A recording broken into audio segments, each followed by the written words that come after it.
Voici comment l'Éthiopie a humilié l'Italie. Le 1er mars 1896, 100 000 Éthiopiens répondent à l'appel de leur empereur Ménélique II. Ils écrasent une armée italienne de 18 000 hommes près de la localité d'Adwa. 6 000 Européens périssent dans le désastre, 1 500 sont blessés et 1 800 faits prisonniers. Le 5 juillet 1882, le gouvernement italien a racheté une compagnie de commerce génoise, le golfe d'Assab. Il devient la première colonie italienne.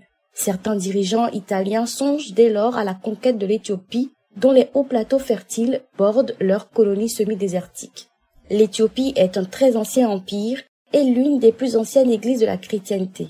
À la fin du XIXe siècle, c'est le seul État à peu près organisé au sud du Sahara.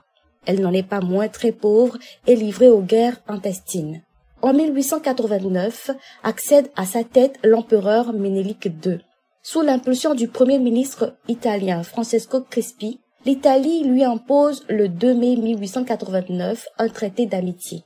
La version amharique, la langue officielle de l'Éthiopie, indique que Ménélique peut, s'il le souhaite, solliciter les services de l'Italie en matière diplomatique. La version italienne, elle, en fait obligation.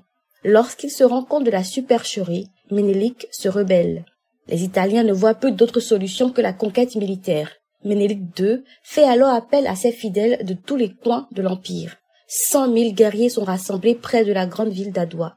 Conscient de la supériorité du camp éthiopien, le général Baratieri propose d'attendre que l'ennemi replie, confronté à la faim. Mais le premier ministre italien Crispi ordonne au général d'attaquer. L'Éthiopie gagnera la bataille. À Rome, le gouvernement de Francesco Crispi est renversé.